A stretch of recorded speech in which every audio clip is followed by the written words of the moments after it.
Hello, and welcome to another episode of Movies, They're pretty good. I'm your host, Travis Dudding, and boy, do we got a weird one today. Now, usually, the title of the show is Movies, They're pretty good, but, some movies are technically pretty bad and just are so bad that they're good, and, I kind of want to cover the whole basis, every type of movie, just every type of movie that I like, because, why not? If I'm doing all the same type of shit all the time, then, it could get a little boring every once in a while, and I just want to change it up. And recently, Vinegar Syndrome came out with a 4K collector's edition of the movie Mac and Me. Now, this was like a day one pre-order for me. It's weird as hell. Just so like major ET ripoff. We'll get into all of that, but I love shit like this. Like it's such a cool little box set and everything. You open it up, we got like a little like mock peachy folder type deal. You got the actual movie itself right here, and I like the back cover as well. And it's like a little booklet and everything too that kind of has little, like, I think there's like 3 articles in here, but they're all 3 are pretty interesting. Yeah, it's definitely one of my more interesting purchases that I've ever done. I also have the VHS right here. This is one I bought like a year or so ago on eBay. I saw that it had a good price on it, and I figured why not? Because me and my kids enjoy this one. Now, the first time that I saw it and they saw it was the Mystery Science Theater 3000 version, because they covered it on their second season when they came back, when they had their big comeback on Netflix and everything. So this one was covered in that second season. And that was the first time I had actually seen it. I had heard of it. I probably heard the How Did This Get Made episode that they did on it. And I tried to go re-listen to that, but right now it's kind of archived or something. So, I wish I had saved it, but oh well. But yeah, that's the first way that I consumed it. Actually, now that I'm thinking of it, the first time that my kids saw it was just the regular version on Tubi, and they're like, "This is so weird," And then once they got a little bit older, to kind of like get some of the jokes like that are in Mystery Science Theater 3000, that's when I showed them that version of it, and that's kind of our preferred way to consume it. But we love it all the same, and probably the most famous reason that people know of the movie Mac and Me is the recurring, for, I don't know, it's been over 20 years that he's been doing this bit, but every time Paul Rudd goes on the Conan O'Brien show, and I think now it has been every single iteration of it, including the recent podcast episode that was, I think, last week's episode, every time Paul Rudd goes on Conan, he is, whatever he's promoting, he'll build up that he's got this exclusive clip that he's going to show, and they're like, oh wow, it's like, I can't believe we get to see this, like, let's roll the tape. And it's the scene in Mac and Me that we'll get to where Eric, the main character, who is in a wheelchair, is rolling down the hill and hits the edge of a cliff, goes off the cliff into like a little pond or a lake or something, and then Mac, the alien, sits up, and it's just ridiculous. If you haven't seen that, please go watch it. Just, look up Paul Rudd Mac and Me or Paul Rudd Conan, you're going to find it. It's so ridiculous. It's so over the top. It's just, it's a bit that never gets old, in my opinion. And that's kind of what they were talking about in the podcast, is that, it's so fun to do. And I think at this point, like, Paul Rudd just has to do it every single time, cause he's done it since 2004. That was his first appearance. It was when he was promoting the series finale of Friends, because he was on that final season. I think he's the one who Phoebe marries. It's been a while since I watched those later episodes. Probably haven't watched them since they aired the first time. But yeah, that's probably the most famous thing that people would recognize this movie from. But yeah, like I said, it is a E.T. ripoff. It was made 6 years after E.T.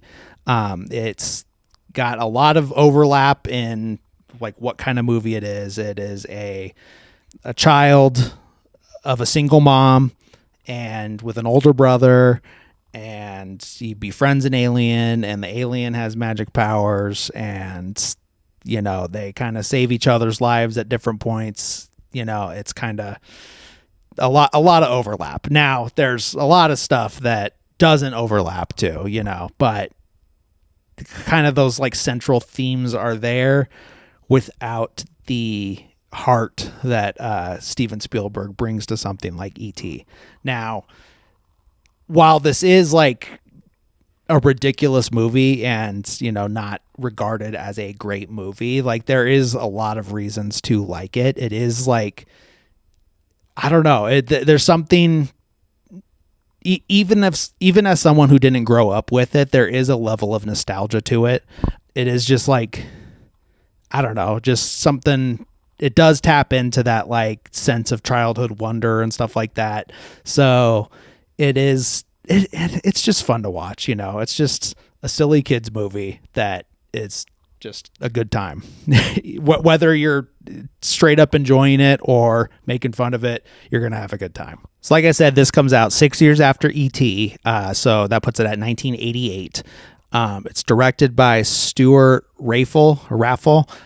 He's also directed another crazy over the top, I can't believe this exists, even weirder than this, when you learn the premise of it, Tammy and the T-Rex.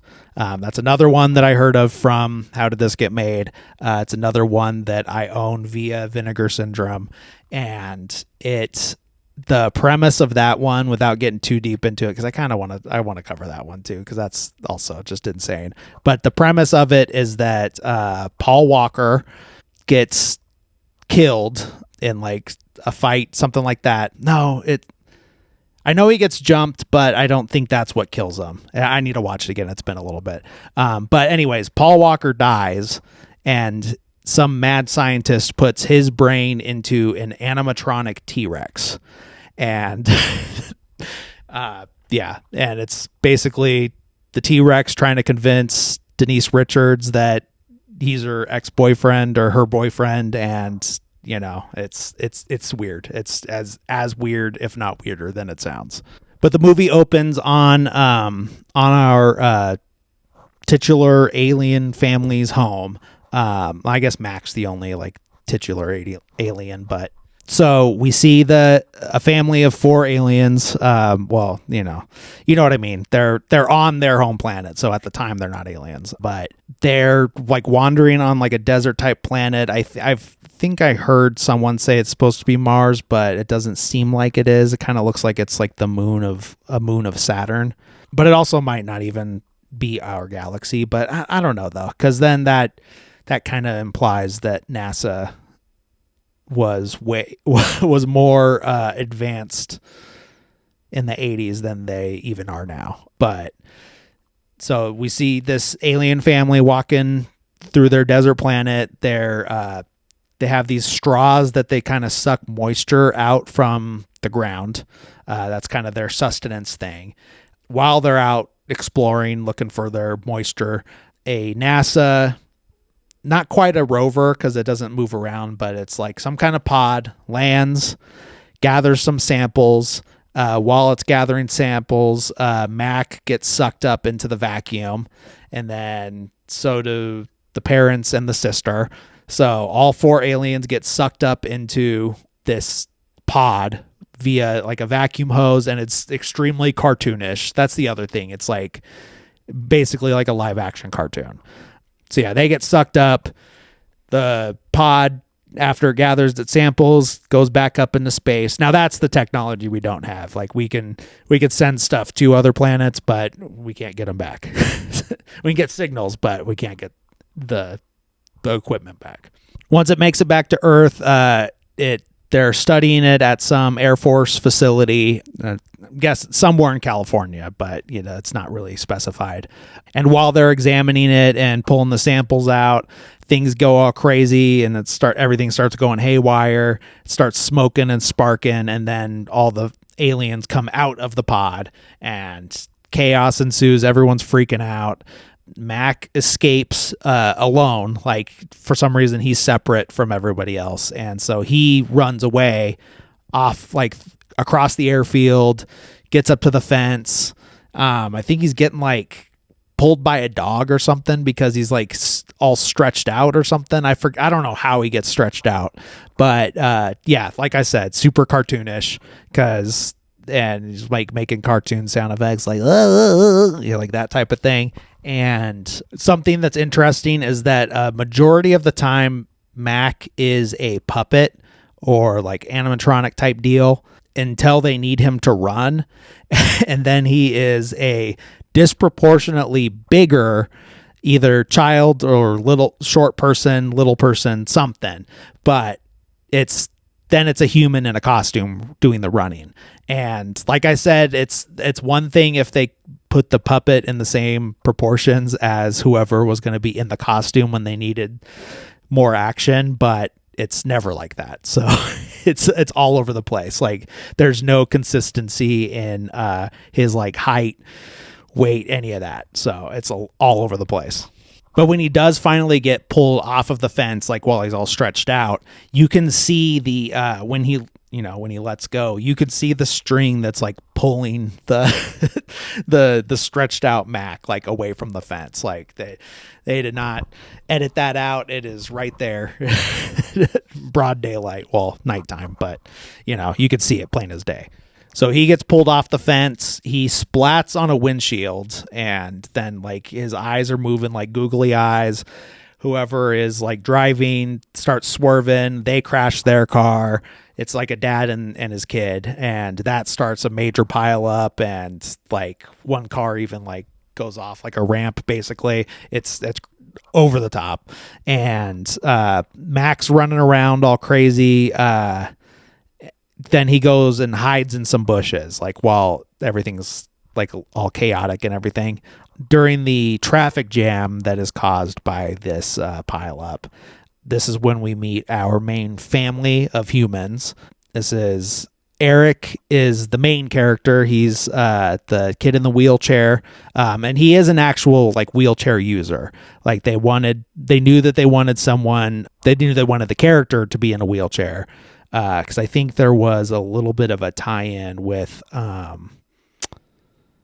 don't remember if it was with the Ronald McDonald Foundation or the Ronald McDonald Foundation was donating to a cause. But that was like an important part of it. And so they knew the character was going to be, but then they thought they really wanted it to be authentic and give the role to someone who actually was handicapped. So that's way ahead of their time, because that there's still a lot of handicap actors that don't get work, and it goes to whoever the biggest name is. But yeah, so Eric is the younger son, and then he's got an older brother and a single mom played by Christine Ebersole. So their van is stuck in this traffic jam from the pileup. Awesome 80s van. It's got blinds in it. It's you don't see stuff like that anymore. While they're stopped, Mac manages to jump through the open window into the van, and he's hiding out in there. He steals Eric's Coke, and Eric blames his brother, and then there's like a little sibling argument and everything, but not all in good fun. And then even does like a huge burp, and then they're even arguing over like, that wasn't me. Well, then who was it? So, but the reason I bring up the Coke is that Coke is, I'm guessing they were a sponsor. I haven't seen any like actual like, yeah, Coke was a major sponsor, but man, that is like the most egregious product placement of any movie I've seen. Now, a lot of people will point at McDonald's when it comes to this movie. And a lot of the negative press that it got talked about it being like basically like a hour and a half commercial for McDonald's and everything like that. But it is a misconception that McDonald's did fund this movie. Like I said, they worked a little bit with the Ronald McDonald Foundation, but I think that was more the proceeds were going to that, and McDonald's themselves didn't actually put any money into this. They did shoot at the like fake McDonald's that they used for commercials because it was just easier to have their own setup to go to film at, so they wouldn't have to shut down a real McDonald's. But I'll get to that more when we get to that scene. But yeah, I didn't get any like actual confirmation that Coke was a sponsor, but either way, they are heavily featured in this movie and in the plot even, and I'll get to that when it's time. Now, Mac's family also escaped, but just kind of the story more focused on Mac getting out. They went a completely different way. They're out wandering in the desert, and you just kind of see them walking out there. I think they shot this out near Palm Springs is what they said, but they just needed... maybe that was... It probably was, because I know they shot the other planet at Palm Springs, or near there. But yeah, that basically just an establishing shot to show, hey, they're alive, but everyone's separated and they're out like on their own, but wandering through the desert.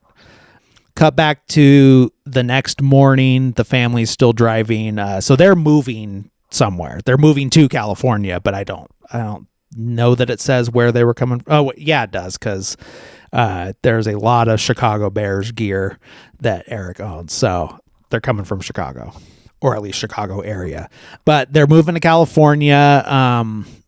I don't know if this is specifically where they're supposed to be, but where they filmed was like Calabasas area. Pull up to their new home. It's awesome looking. It's like this like wood shingled out exterior, probably like a mid-century to 70s time frame. Less so on the inside. It doesn't look like that specific retro look that I like in that era of home, but it's still nice in there. Still nicer than an all white everything kitchen and living room like people love to do nowadays for some reason. They start getting moved in. This is the first time we meet the neighbor girl that is about Eric's age. Her name is Debbie. She's across the street with a teepee setup and a Native American, like the feather, not like the feather headdress, but like Tiger Lily in the animated Peter Pan, like the one single strap with the feather sticking up, obviously extremely cultural sensitive, but yeah, like super weird scene, to have and everything. But she like shushes them and says that she's trying to commune with the earth spirits, but they start getting moved in. Max sneaks out of the van, but Debbie does see him and just like, oh my God, like what is that? But doesn't say anything to anyone. Mac goes into the house. He starts walking through. They're getting unpacked and stuff. This is where we see that Mac has like Palpatine powers where he can use like electricity out of his hands. So he touches an RC car and that makes it start going. He turns on Eric's little portable TV that isn't plugged in. And so there's like a scene where he's like holding the cord and sees that the TV's on and tries to show his mom. But then, of course, it doesn't work when the mom gets there because that's just how movies go. But Mac's just making his way through the house. There's a part where the older brother puts on some sunglasses, sees Mac in the doorway, takes them off, and he's gone. He puts them on, then he's there, just simple gag like that. And then at some point the shower turns on and Eric goes to check it out, but there's no one in there. He turns it off. There's wet footprints going through the house out the door. So he follows the footprints. And when he gets out into the backyard, this is where he actually talks to Debbie. And she's like, I forget exactly how she puts it, but I think Eric asks her like, hey, did you see where he went? And She's like, yeah, like he's really cute or he's funny looking or something like that. And they're like, who is he? And then Eric's like, that's my brother. And she's like, that was a weird brother, But Eric hasn't actually seen Mac yet, so he doesn't even know what he's working with. But he knows something's up, and so he's a little freaked out. So it shows him getting tucked into bed, or the mom like coming to say goodnight to him. He's got a bat, like a baseball bat, in the bed with him, and the mom's like, "All right, what are you doing with this? Like, you don't need that." And he goes to bed. We see that Mac is like hanging out outside. He's kind of looking in the windows and he's sitting up in the tree, and like he's just sad that he's away from his family. And so he does signal them, but the way that they like communicate over distance or something is they kind of put their hands together. Here, I'll show you.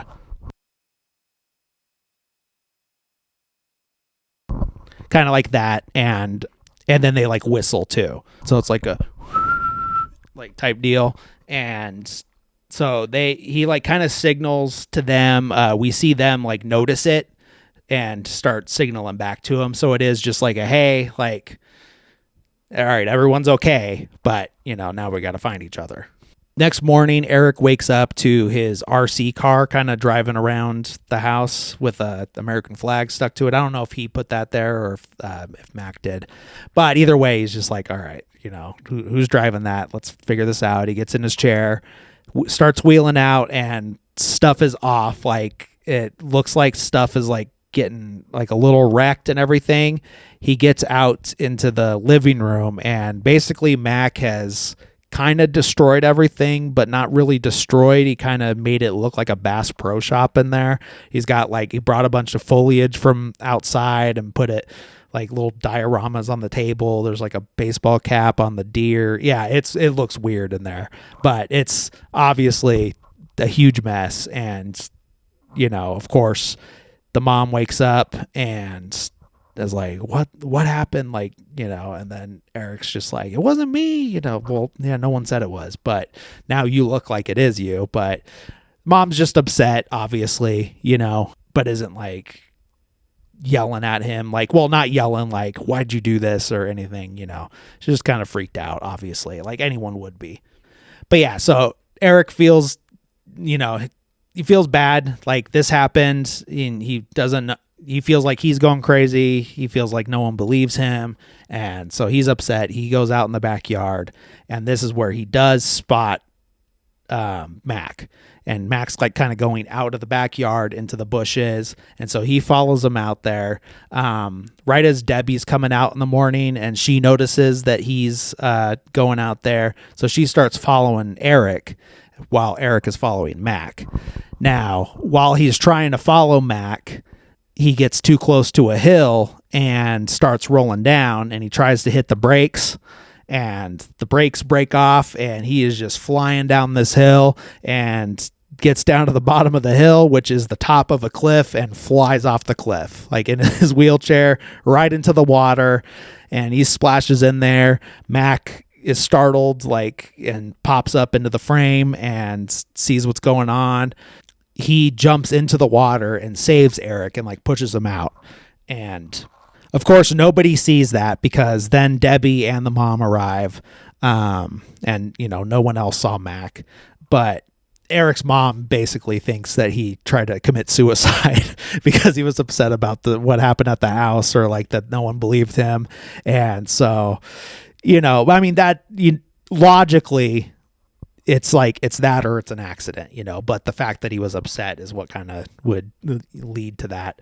So he's getting checked out by a doctor, just like because of what happened, but also just, because he's having these imagining there's some kind of creature there in the house. So that's enough to like get psychiatric and, just make sure you're good. And it's a traumatic experience, obviously. But yeah, the doctor's not believing it or anything. And then Debbie comes in after the adults leave, and he's like, why didn't you back me up? And she's like, it wouldn't do any good.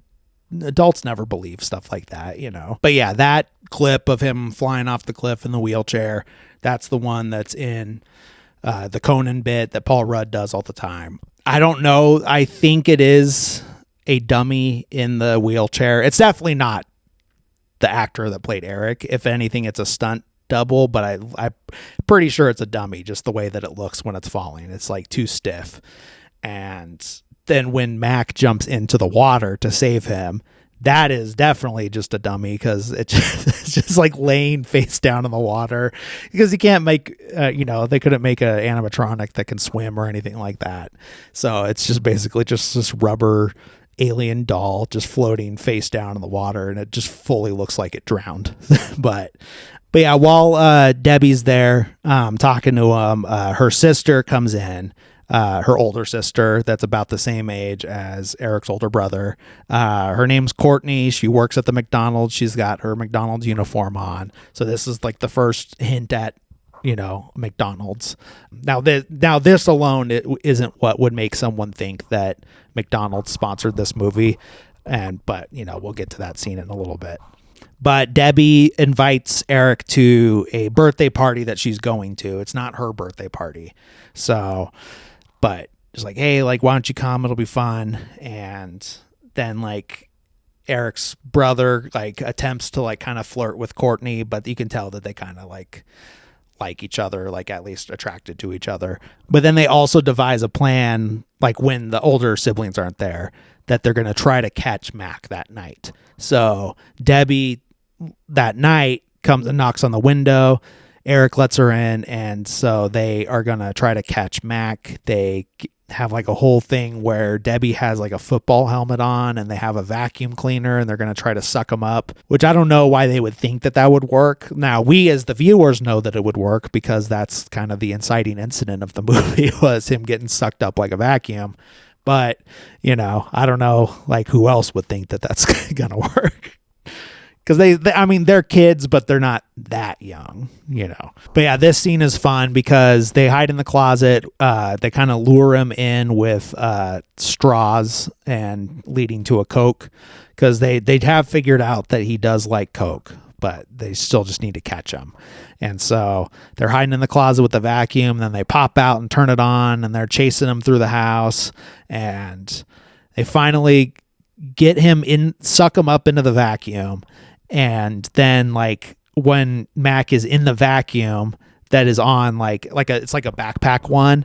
And so when it's in there and Debbie has it on her back, then she starts like floating up and down basically with him in there. And then she gets like pushed up onto the ceiling, and she's like rolling across the ceiling, and then she hits the wall and then falls down from the wall to the floor.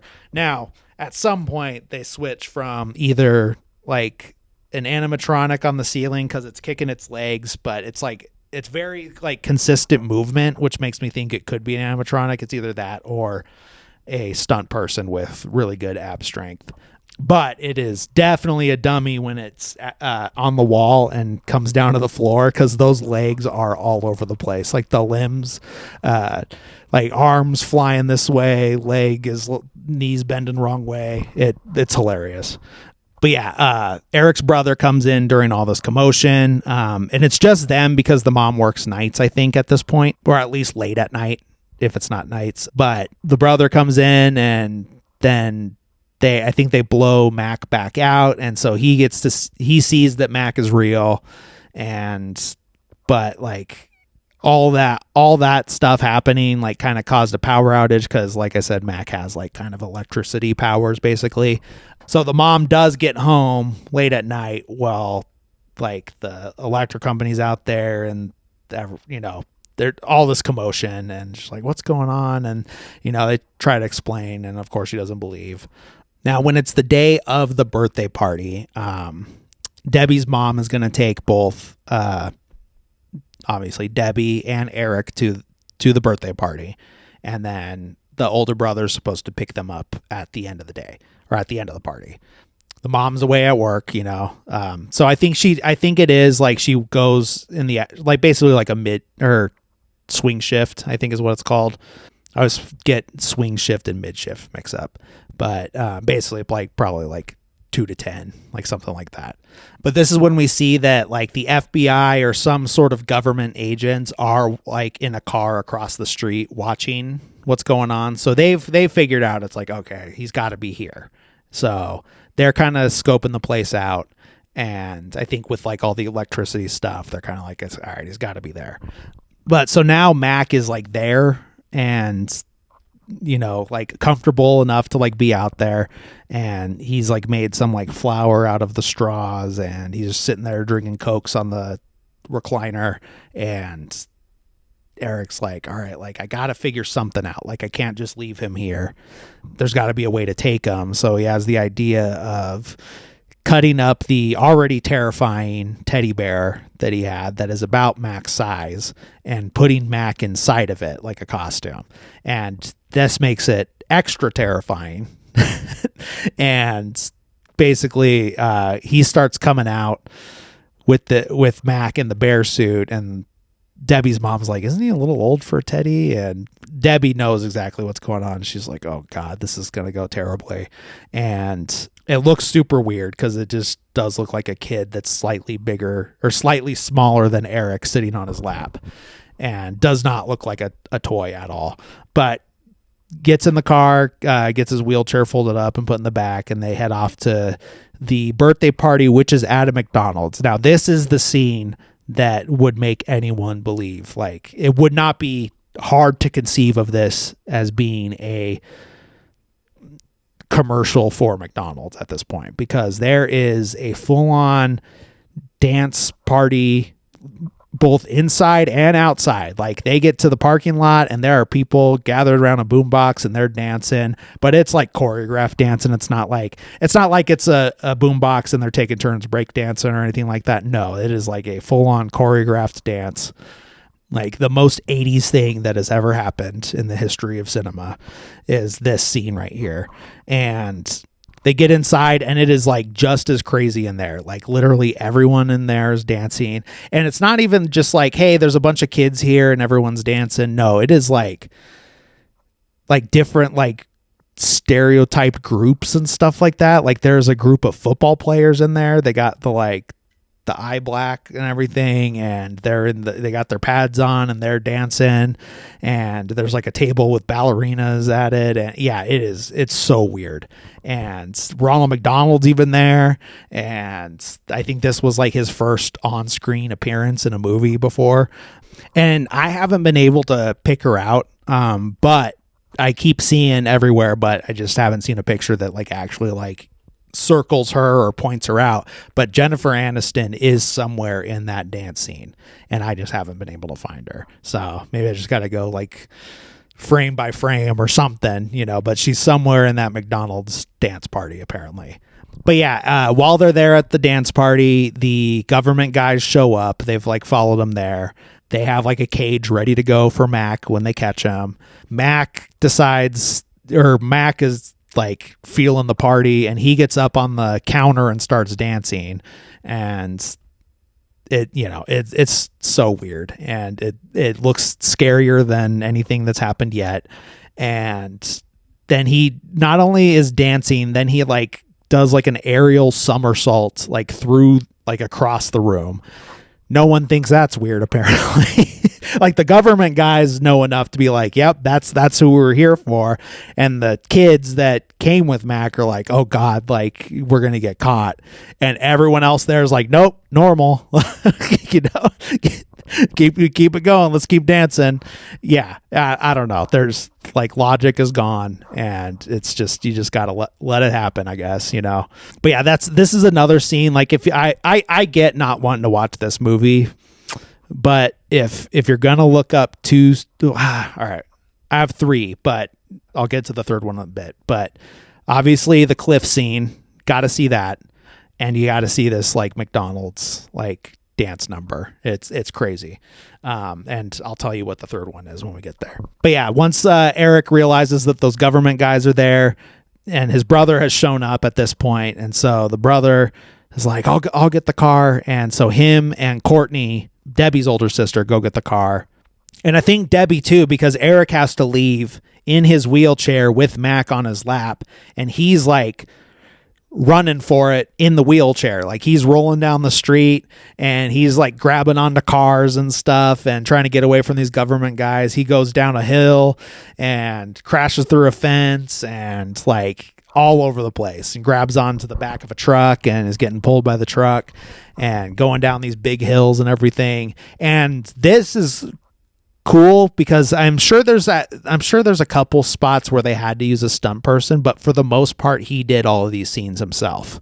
And the director was saying, it's like, hey, you know, like all you got to do is go like about like, you can go 15 miles an hour and we're going to make it look like you're going 40. And he's like, no, I could go faster. I can go faster. And he just kept pushing and stuff. And they had all these like measures to where if he started to get out of control, they could get him, you know. So they made it safe enough for him, but he was a confident kid and he's just like, no, I want to do it. You know, I can do it. Let me do it. And he did. So, and it looks crazy. Like when you're watching it, you're like, all right, whether it's him or a stunt person, like it's a person and doing some crazy shit. This is like crazy, you know, but it looks cool as hell and it's a fun chase scene.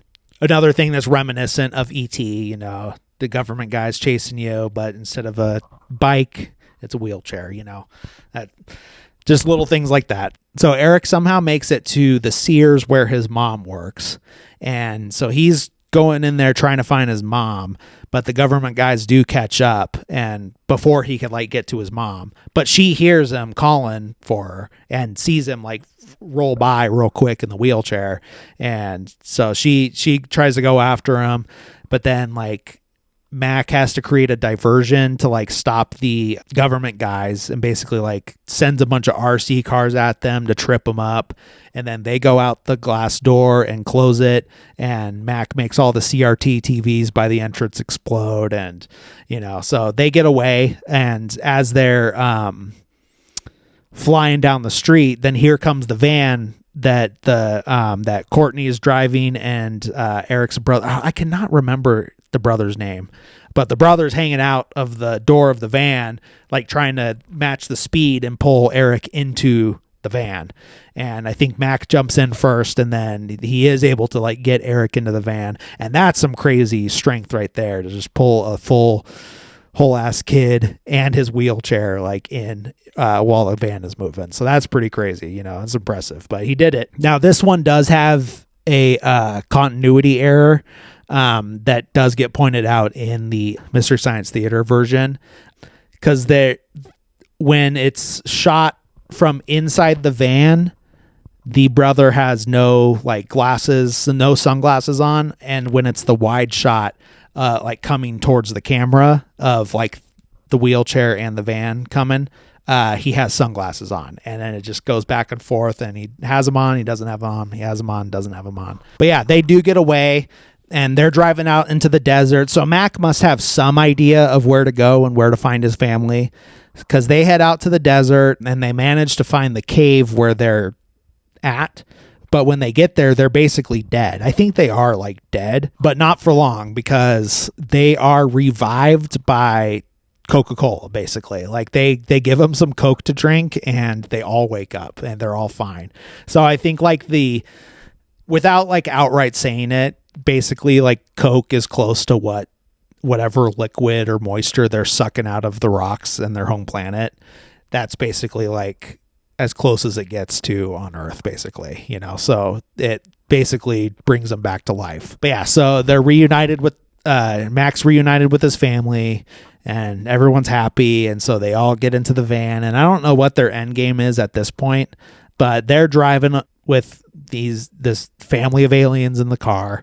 They pull up to get some gas and snacks and stuff like that. So someone's filling up, and then while the older siblings are inside buying snacks and stuff because they're the ones with money, the aliens get out of the car and go into the grocery store, you know, unsupervised. And so obviously people start freaking out inside and just like aren't sure what to do.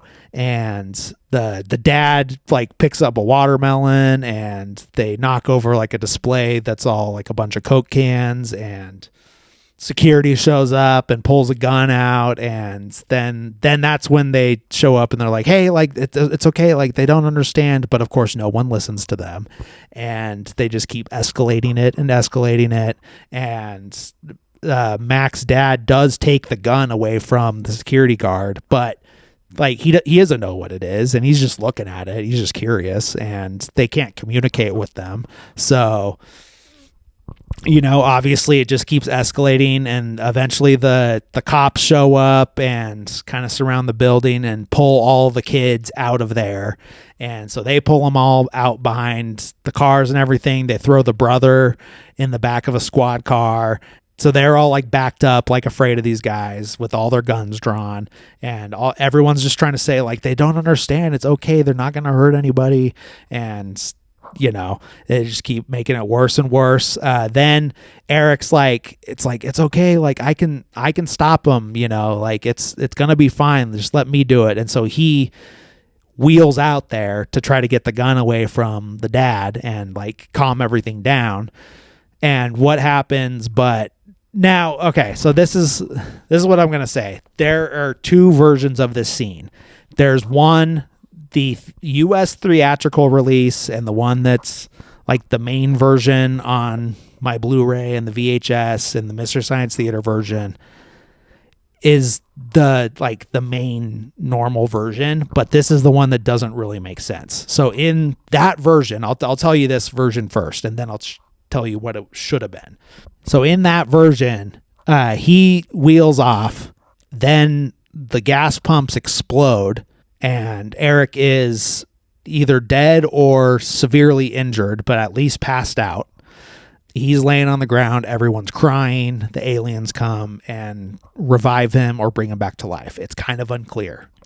Now, it's a special feature on the special edition that I have, but it was the only way to see this version of it for the longest time was the Japanese Laserdisc of it. And so what happens in there is the scenes that were cut out, the context that was cut out, was when Eric starts wheeling himself out there, one of the cops trips or tries to like dive after him, and his gun goes off and shoots Eric directly in the chest. Then the gas explodes. Well, and then when that happens, then the rest of the cops start opening fire, which is what blows up the gas pump. And then when the aliens come to revive him, and I forgot, in both scenarios, the mom does get there. She arrives via chopper because she catches up with the government guys, and she's like, that's an alien, right? Like, let's go get my son. That's my son, and he's got an alien with them, so let's go. I'll help you out. So she arrives via chopper with these government guys, and everyone's sitting around there while Eric is just like full on dead. Like in this one, he is dead. Like the cop comes up, checks his pulse, and there's nothing we can do, And so everyone's like crying and everything. And this is in both of them.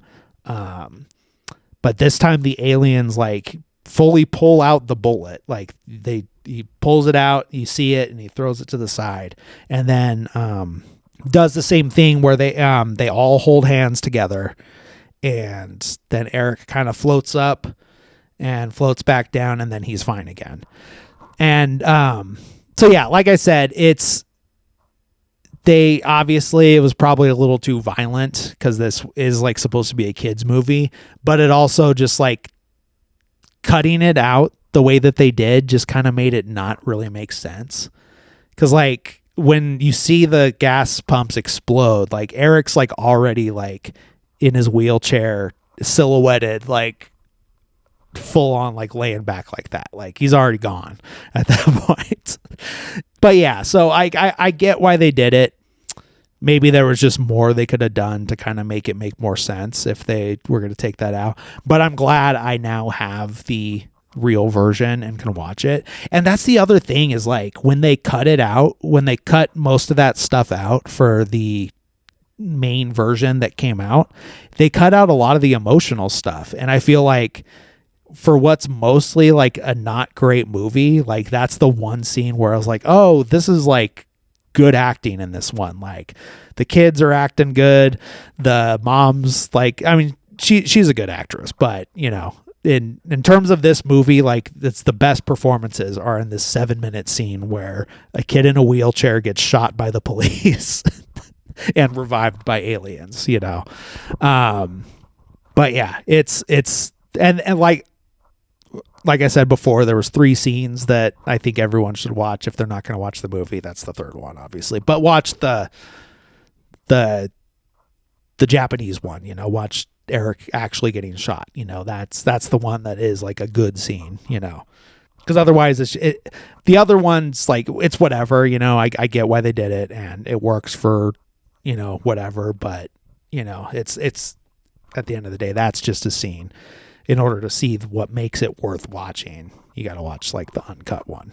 But yeah, so after that scene's over, then it kind of fades to, like a park, 2 of the government guys like arriving via taxi to like the courthouse or something. And they're running like they're late. They get inside and there's like all these people. Apparently it's like a mass induction ceremony for immigrants, basically. I don't know if they do ceremonies like this, if this was ever a thing.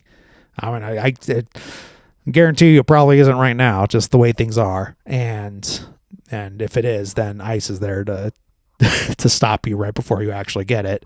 So, but that's basically what's going on, is like they're being sworn in as American citizens, and it's all these like immigrants as well as Mac's family. And now they're like finally actually enclosed. They're not just naked aliens roaming around. They're in like 1950s outfits and everything, and they're getting sworn in as American citizens. So, I guess that's their reward for saving a kid's life.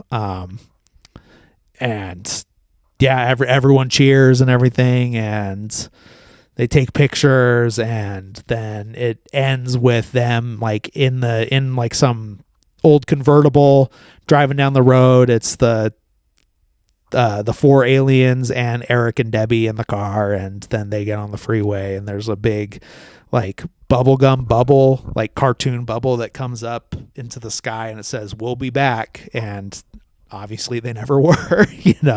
That this was not the franchise that they thought they were starting. No one really liked it at the time, and so. But yeah, that's Mac and Me. That's how that movie goes. But yeah, super crazy movie. I think it's worth a watch. But not everyone is into watching bad movies. So I get why you wouldn't want to watch it. But it is just like, it's just one of those movies, just like the audacity of them to make this, Not only is it like a blatant ripoff of E.T., it's also 6 years too late to be doing that.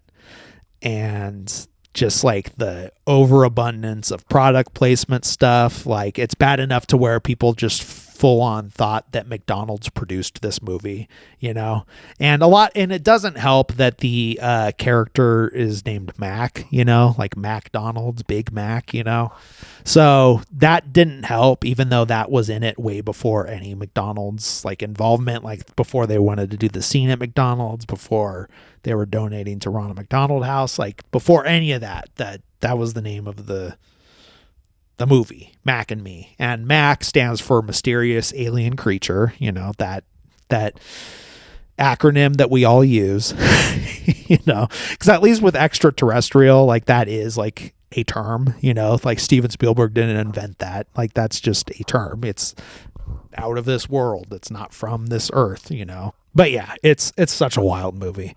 But yeah, I think that's everything I wanted to say about it. Like the costumes are weird.